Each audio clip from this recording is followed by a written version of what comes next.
Les populations de Bambouchine sont plongées dans le noir depuis plusieurs années. Naomi Semba et Ariel Nzaou vous apporteront plus de précisions au cours de ce journal. Nous parlerons également des commerçants qui exercent leur activité commerciale avec difficulté suite à l'heure du couvre-feu ramenée à 18 h.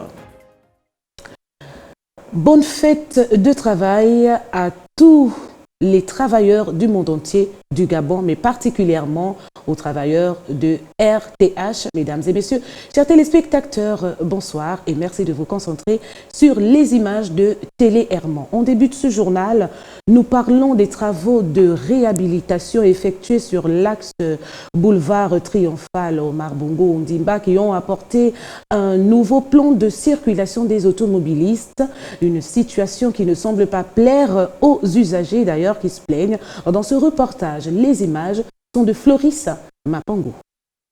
La forte perturbation de la circulation automobile, observée depuis le début de cette semaine au niveau du boulevard Triomphal Omar Bongo à Libreville, est consécutive à l'installation d'un ouvrage hydraulique en face du Sénat. La méthode de travail ne donne aucune joie aux usagers. Je ne suis pas satisfait parce que quand on regarde comment ces travaux sont faits, sur une voie aussi fréquentée, on doute que ces travaux-là durent d'ici 3 ou 4 ans.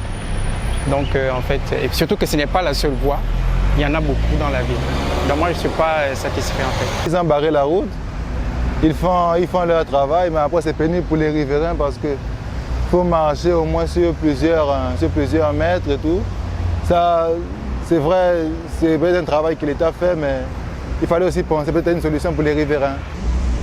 C'est pas normal, surtout dans la période où les gens doivent se rendre au travail et il faut faire le tour. Quand je regarde, vraiment c'est embêtant. C'est embêtant pour les usagers. C'est pas en ce moment-là qu'il faut penser à faire les travaux. Il fallait faire ces travaux-là bien avant.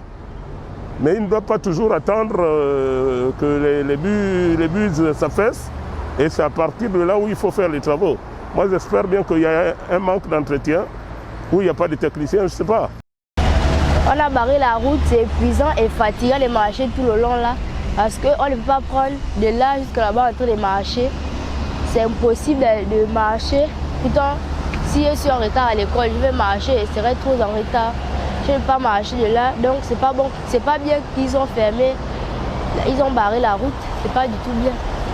Le nouveau plan de circulation mis en place, suivi de la construction des différentes barrières pour sécuriser la zone concernée, semble augmenter les souffrances des populations, surtout avec la déviation des automobilistes qui sont obligés de passer derrière l'Assemblée nationale à cause du chantier débuté devant la dite institution. Malgré cette pénibilité qui fatigue certains, d'autres acceptent la situation. Pour la déviation, il n'y a pas de problème parce qu'on fait des travaux, on est obligé à un moment d'interrompre la circulation et de faire dévier. Mais moi, ma préoccupation, c'est est-ce que ces travaux seront durables? Et vu comment c'est fait, moi je ne suis pas satisfait en fait. Parce que quand je regarde la buse qui est ici, elle est très petite. D'après ce que j'ai ouï dire, les travaux ont été faits, je crois, dans les années 75. Et il y a énormément de bassins courants. Il y en avait un juste derrière vous ici qui a été bouché. Et quand moi je vois la circonférence de la buse, c'est tout petit en fait. C'est-à-dire d'ici 6 mois, ça va être bouché. C'est vrai que c'est assez pénible quand même, parce qu'il faut marcher une longue distance. Mais je crois que c'est nécessaire quand même. Parce que déjà la route n'était plus praticable. Hein. Et donc s'il faut choisir entre éviter les accidents et marcher parce que la route est en train d'être faite, je vais choisir quand même de marcher. Un seul désir pour les usagers. Il faut que d'ici 10-20 ans, on ne revienne pas dessus en fait, pour qu'on aille ailleurs. Parce qu'il y a d'autres quartiers également qui ont les mêmes problèmes. Parce que si on fait ces travaux et 3 mois après on revient, on aimerait que les travaux, c'est-à-dire quand on les fait, que ce soit sur une durée assez longue dans le temps. On espère que ça va aller plus rapidement et que la prochaine fois qu'ils ne fassent pas la même erreur, on espère seulement que ça ira jusqu'à la fin. Cette fois-ci, les travaux iront jusqu'à la fin et que la route sera de bonne qualité afin que les travaux ne puissent plus être continuels et répétitifs. Ce qui est important, c'est que ces travaux-là aillent jusqu'à la fin, que ce soit vraiment des travaux vraiment durables. Parce que vous voyez, même vous-même, vous voyez, les gens sont obligés de faire le tour. À ce moment-là, nous sommes passés par la gare routière. Au niveau de Stéphos, c'est vraiment les embouteillages. Et s'il faut encore fermer les routes comme ça, là, je trouve que bon, enfin, eux-mêmes, ils connaissent. Je propose qu'ils arrangent vite la route pour que nous puissions passer, parce que nous, comme nous, on est en retard à l'école, après, on va dire au prof, il va dire c'est faux. Plutôt là, nous, quand nous, on est en retard, on ne peut rien dire là, mais la route doit être réparée rapidement. Les travaux exécutés sur la voie du boulevard Triomphal avancent à petits pas, nonobstant les difficultés qu'éprouvent les automobilistes ainsi que les piétons. Tout juste que ces travaux soient de bonne qualité. On parle aussi du problème de circulation au quartier Malaba-Bongos, dans le 5e arrondissement de la commune de Libreville. Les riverains de cette partie de la zone se plaignent de la société qui aurait effectué les travaux il y a 4 ans. Cette fois-ci, nous sommes avec Gamal Luzé sur les images d'Ariel Nzaou. Difficile, sinon très difficile de circuler sur l'axe Carrefour Bongos, sortie Carrefour Malaba, entrée hôpital de Mélène. En cause, l'état de dégradation de la seule route qui dessert ce quartier. Un ouvrage construit et livré il y a 4 ans en arrière et qui est aujourd'hui presque dans un état impraticable. Des riverains témoins des travaux réalisés sur le terrain par la société adjudicataire sont très remontés sur la qualité et estiment que ces derniers n'ont pas été faits selon les règles de l'art. Vous-même, vous voyez bien comment la route est bien dégradée. Parce qu'une fois, on avait posé la question aux Chinois. Est-ce que vraiment ça, c'est livré au goudron que vous êtes en train de faire? Ils nous ont dit beaucoup d'argent, beaucoup de travail. Peu d'argent, peu de travail. Donc nous, on fait ce qu'on nous a donné. Le peu qu'on nous a donné, on essaie de faire quelque chose. Mais ça ne doit pas mettre du temps. Voyez-vous, ça n'a même pas fait 3 ans. On repart encore à zéro. Partir d'ici jusqu'au rail, vraiment c'est n'importe quoi. En tout cas, vous avez au moins 1 heure. Les voitures sont obligées de tourner, mais pas vraiment, le caméraman ne peut pas vraiment circuler. On est vraiment, c'est du peu sur la planche ici. On n'arrive pas à comprendre qu'est-ce qu'ils sont en train de faire. Est-ce que vraiment c'est ça le travail ou c'est pas ça? Moi, je ne sais pas ce que vous proposez pour vraiment pour le quartier. Vous voyez vous-même que vraiment l'état de la route, on n'est pas vraiment. C'est comme si vraiment on était sur la route des Moabi ou sur la route des Malinga. Mais non, ce n'est pas le bon goudron, c'est une association de l'État avec la société. C'est une association de l'État avec la société. La société, c'est l'État lui-même qui connaît la société. Nous, on n'a rien à y voir avec la société. C'est l'État. Mais ce sont les Chinois. Mais les Chinois qui connaissent les Chinois, c'est l'État qui connaît les Chinois. Nous, on ne connaît pas là où se trouvent les Chinois. Les Chinois sont venus ici pour nous rendre un bon service, c'est-à-dire qu'ils vont arranger la route. Il n'y a pas d'argent, il n'y a pas de travail. C'est pas ça. Alors, peu d'argent, peu de travail. C'est pas ça. Ils ont donné peu d'argent, s'ils auraient donné bien d'argent. C'est comme si c'était la route, et ils devaient faire la route là, comme la route qui part de Fougamou jusqu'à Mouila, jusqu'à aller là-bas, là où la route est très bonne même. Voilà.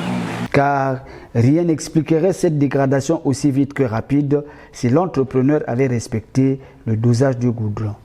Et selon les populations qui, dès l'entame, pouvaient déjà émettre des doutes sur la qualité de cette route. Donc, ce qui a amené la dégradation de la voie goudronnée, parce que ce n'était pas d'abord du goudron consistant, c'était comme du contact avec du gravier qu'ils ont mis, voilà, et la couche n'était pas vraiment épaisse. Donc après quelques années, avec la profondeur des pluies et tout ça, ça a commencé à dégrader directement la route, comme vous pouvez directement le constater là-bas. Voilà. Et même lorsqu'ils étaient en train de mettre ça, la population savait directement que ça n'allait pas durer. Parce que c'était pas vraiment quelque chose de très solide. Donc ils sont venus, à un moment donné on se disait qu'ils allaient peut-être revenir faire une couche finale.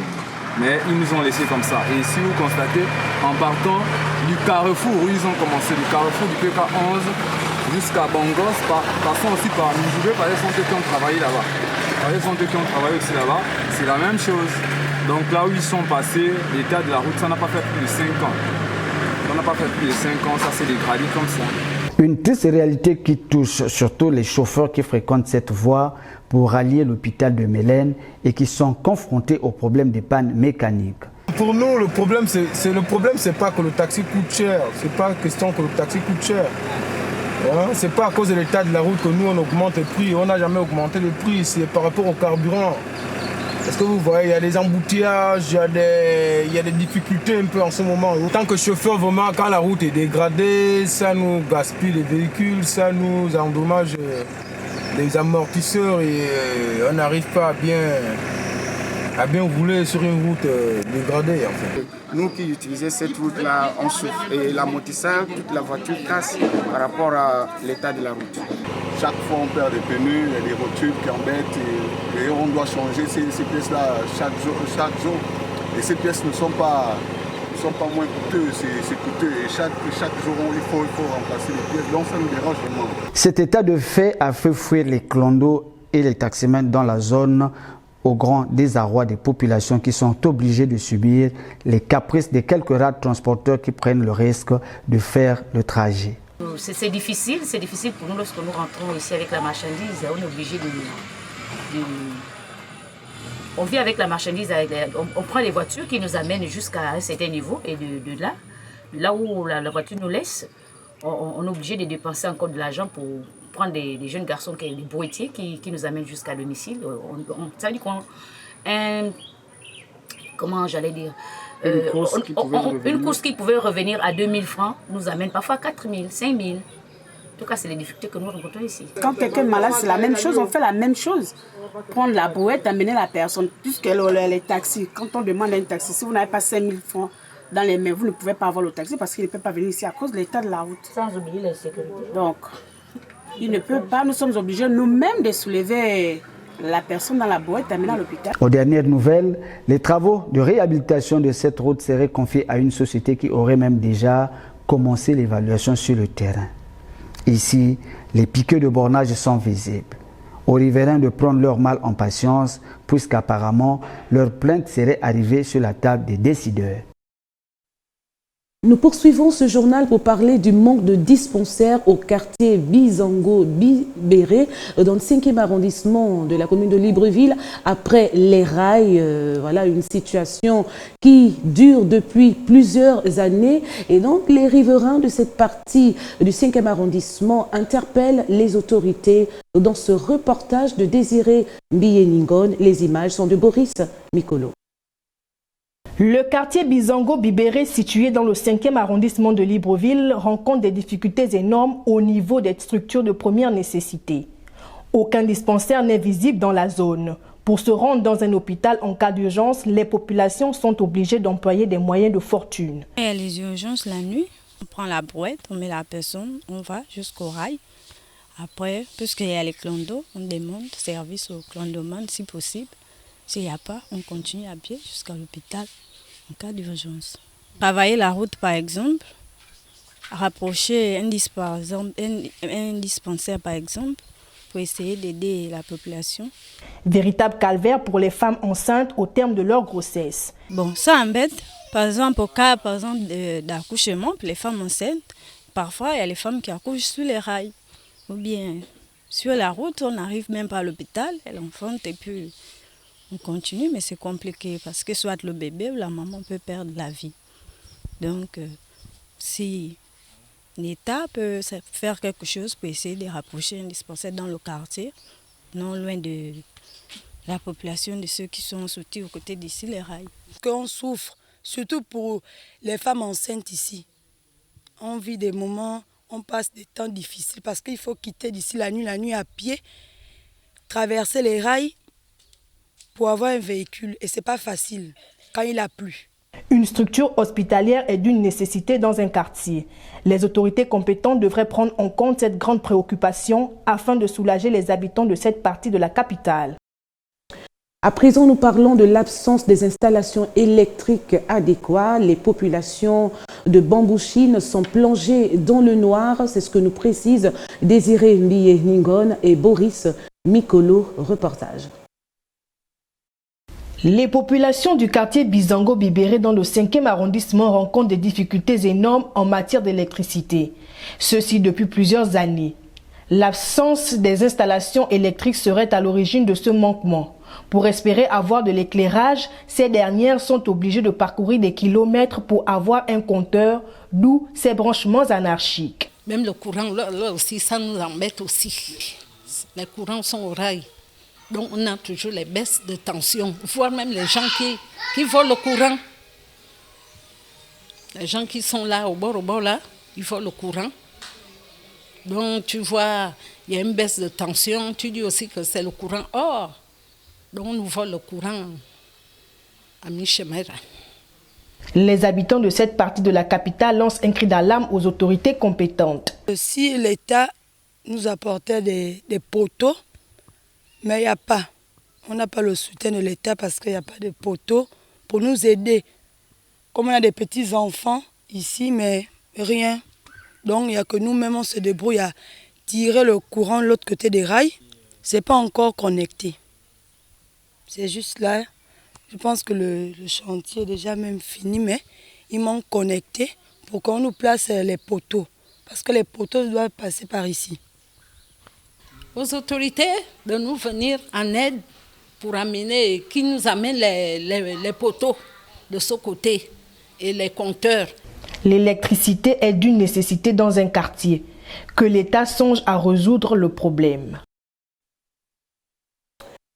On parle aussi du couvre-feu de 18h à 5h qui continue à faire des dégâts à Libreville.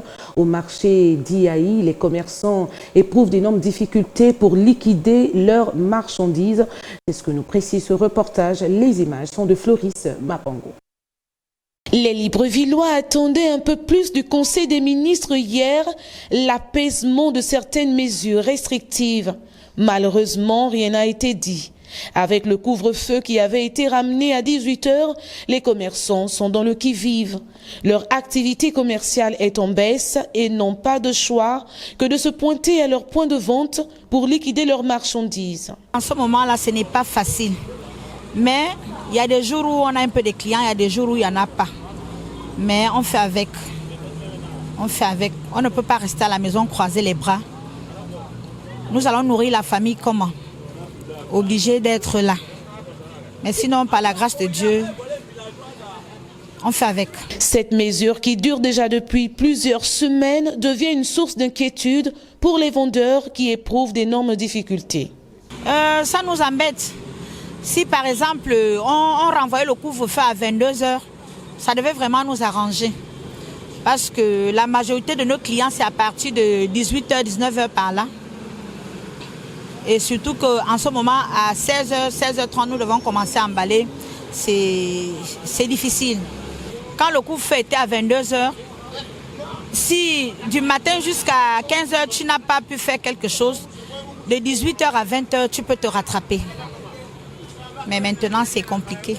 Les commerçants devront une fois de plus s'armer de patience, car la santé vaut plus que tout.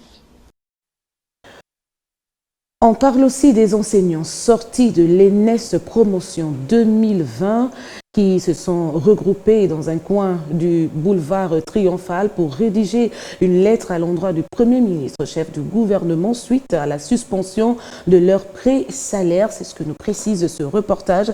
Les images sont de Floris Mapango. Attroupement du collectif de la 25e promotion des enseignants de l'ENES sortis en 2020. Les instituteurs de l'enseignement secondaire se concertent dans un coin du boulevard Triomphal pour adresser une correspondance à la primature sur le retrait de leur avoir à leur insu. Certains sont allés à leur lieu d'affectation en espérant d'avoir leur pré-salaire en cours. Malheureusement, déjà que les pré-salaires ont été déjà reversés par vague, ce qui n'est pas déjà normal. Et juste après 2 mois, on a la rupture brutale de ces pré-salaires et nous n'avons toujours pas la raison pour laquelle les pré-salaires ont été suspendus. Voilà, donc d'où notre présence ici à la primature. Nous voulons avoir des explications, savoir pourquoi notre argent a été suspendu. Nous avons tellement subi, nous sommes fatigués d'attendre, nous avons tellement de problèmes chez nous. Tout ce que nous réclamons, c'est notre dû. Nous ne sommes pas là pour faire le désordre ou bien pour casser quoi que ce soit. Nous sommes dans nos droits. Alors, nous sommes des professeurs nouvellement affectés par l'éducation nationale Et il s'avère que depuis le mois de février, nous sommes mis sous bon de caisse pour les pré-salaires. Cependant, et nous sommes la 25e promotion, et cependant, depuis le mois de février, la mise en bon de caisse se fait par vague. Ce qui ne devrait pas déjà se faire parce qu'en principe, une promotion se fait mettre sous bon de caisse tout en entier en fait. Mais il s'avère que depuis tous ces mois, c'est par vague de 10 ou par 30. Et ce qui est encore le plus dur, c'est que pour ce mois d'avril, il y a eu une suppression, un arrêt carrément brutal sur la mise en bon de caisse. Et nous ne connaissons même pas pourquoi cela se fait. À peine sortis de leur formation, c'est le calvaire total. Avec l'arrivée du Covid-19 qui aurait apporté un dysfonctionnement dans le cadre professionnel et la suspension totale de leurs pré-salaires, ces derniers n'arrivent plus à joindre les deux bouts. Nous n'arrivons pas à joindre les deux bouts. Vous savez tous que déjà que nous subissons l'effet du Covid-19, on ne doit pas aller travailler, c'est déjà assez compliqué. Donc avec de telles mesures, nous sommes quasiment marginalisés. Donc tout ce que nous demandons, c'est qu'on nous restitue ce qui nous est de droit. Nous sommes sur le terrain depuis le mois de décembre. La moindre des choses, c'est que nous voulons quand même déjà avoir des pré-salaires parce qu'il y a d'autres qui sont en province et c'est difficile pour eux. Ils n'ont pas de parents, ils n'ont pas de soutien. Et nous-mêmes ici qui sommes aussi à Libreville, nous sommes indépendants. Donc on ne peut pas aussi compter sur les familles parce que nous sommes des chefs et des mères de famille. Nous réclamons rien que cela, mais c'est déjà très difficile parce que les pré-salaires se donnent par vague. Et nous sommes une promotion de 430 personnes. On ne sait pas jusqu'à quel mois on va arriver. Et c'est tellement pénible pour nous. Alors ce que nous voulons, c'est simplement que nous soyons tous mis en bon de caisse et que cette situation au moins trouve une solution. Que cette première démarche qui consiste à rencontrer les responsables de la primature pour avoir plus d'explications sur leur situation soit un succès total. Et puis le maire de Libreville poursuit aussi son programme d'organisation du travail avec toutes ses équipes, administrateurs et supplétifs. Le compte rendu avec Gamal Luzé, les images sont de Floris Mapango. Plus de 100 jours après sa prise de fonction à la tête de l'hôtel de ville, Ejeune-Mba poursuit son programme d'organisation du travail avec tout son personnel. C'est donc à l'occasion de la dernière réunion de travail de ce 28 avril 2021 que le premier citoyen de la ville a saisi l'opportunité de recadrer les choses pour la bonne marche de l'institution dont il a la charge. Madame et messieurs les adjoints maires de la commune de Libreville, Monsieur le receveur municipal de la commune de Libreville, Monsieur le secrétaire général de la mairie de la commune de Libreville, Mesdames et Messieurs les responsables municipaux, Mesdames et Messieurs, comme je m'y suis engagé dès l'entame de mon mandat à la tête de notre institution municipale, et tel que je le rappelais encore lors de ma récente interview marquant mes 100 premiers jours en qualité de maire de la commune de Libreville, la bonne gestion des deniers municipaux doit plus que jamais être un impératif de tous les instants, aussi bien en ce qui concerne la perception des recettes que dans leur usage au quotidien. Marqueur fondamental de la gouvernance vertueuse que je souhaite de tous mes voeux, cette condition sine qua non exige que chaque service concerné de la probité et une pleine conscience individuelle et collective des enjeux cruciaux qu'elle recouvre, notamment l'atteinte indispensable des objectifs financiers que nous impose le budget adopté lors de la dernière session du conseil municipal. Les dérapages observés sur le terrain en matière de collecte des taxes municipales occasionnent une fuite véritable des capitaux et un manque à gagner dans les recettes de la mairie. Et malheureusement, force est de constater que certains dysfonctionnements antérieurs décriés tendent à ressurgir, à se perpétuer, voire à se pérenniser, mettant ainsi à mal la volonté forte ci-dessus réaffirmée, à laquelle nul ici, ou parmi les agents affectés aux tâches de recouvrement, ne saurait déroger. Mesdames et Messieurs les responsables municipaux, c'est fort de ce constat et à la demande de Monsieur le receveur municipal de Libreville que cette rencontre a été convoquée par mes soins compte tenu des risques déjà perceptibles et de nature à entraver l'exécution normale et efficiente du budget municipal en vigueur.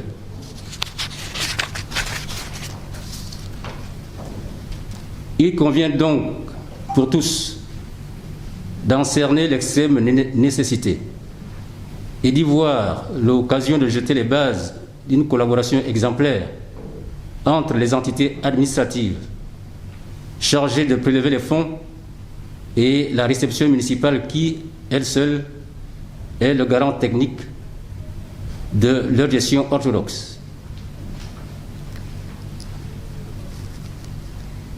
Plus précisément et in fine,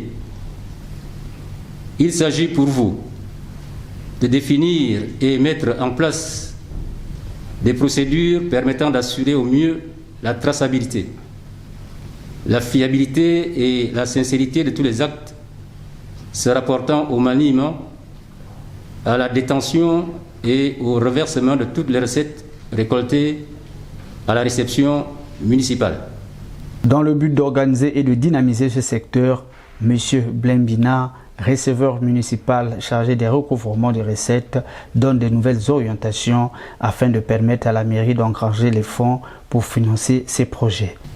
Aujourd'hui, la mairie de Libreville, avec les objectifs que s'est fixé le conseil municipal, dirigé par M. le maire,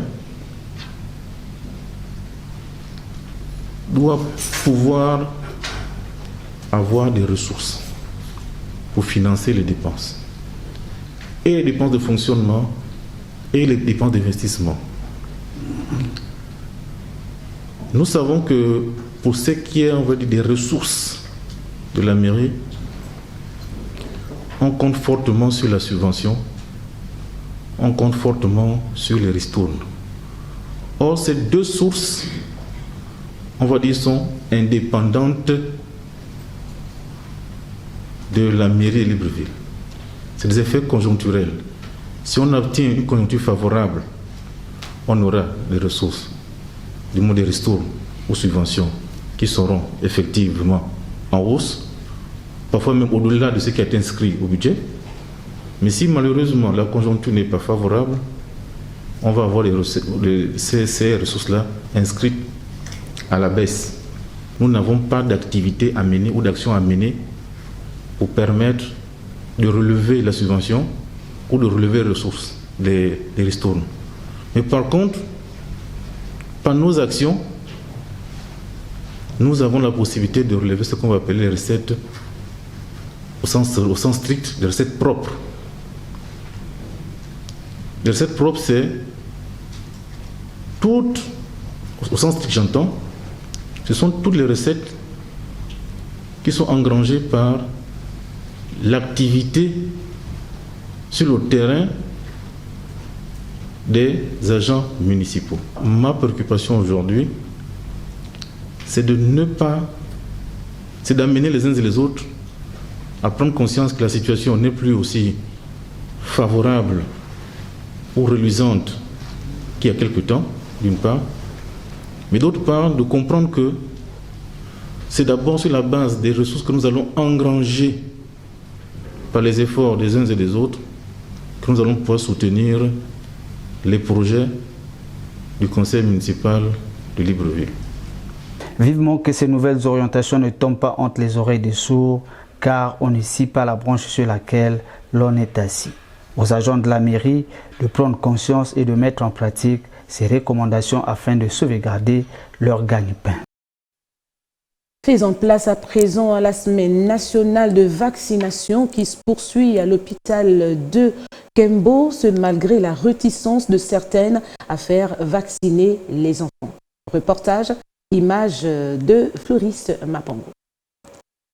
Les vaccins contre le tétanos, la coqueluche, la diphtérie, la rougeole, la fièvre jaune et bien d'autres sont disponibles à l'hôpital de Kembo.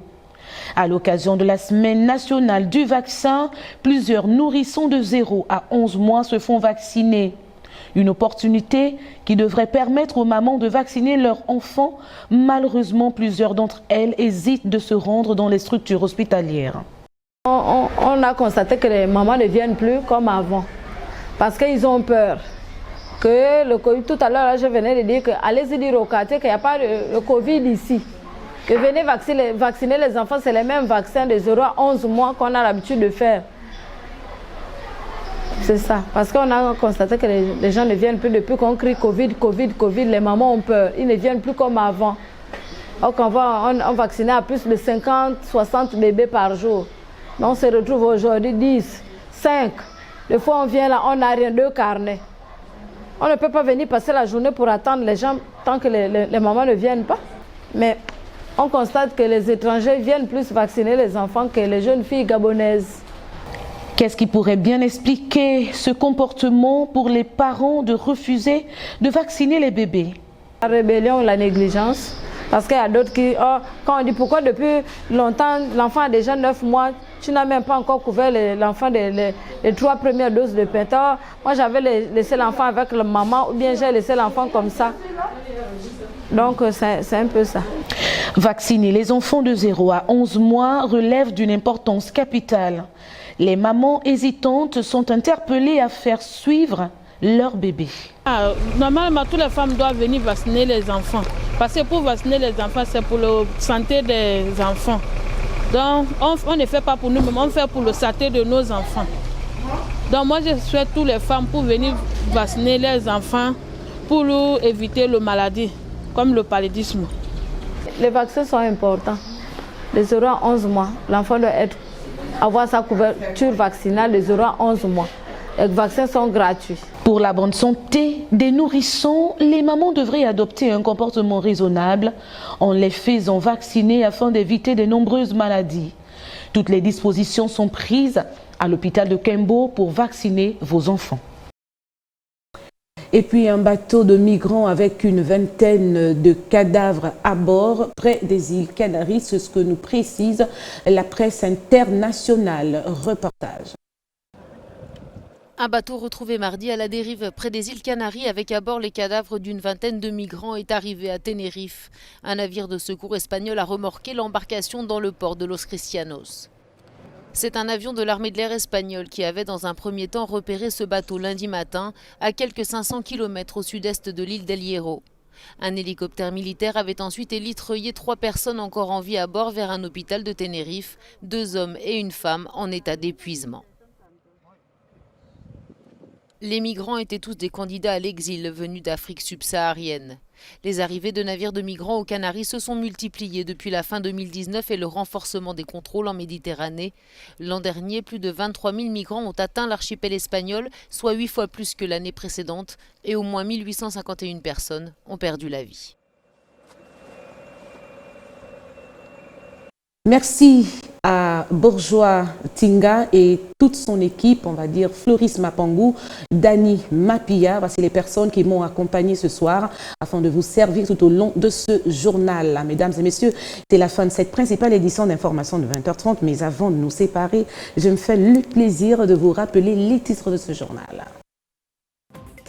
Nous avons parlé des populations de Bambouchine qui sont plongées dans le noir depuis plusieurs années. Nous avons également parlé des commerçants qui exercent leur activité commerciale avec difficulté suite à l'heure du couvre-feu ramenée à 18h. J'aurai le plaisir de vous retrouver lundi lorsqu'il sera 20h30. Au revoir, mesdames et messieurs, et bonne nuit à tous.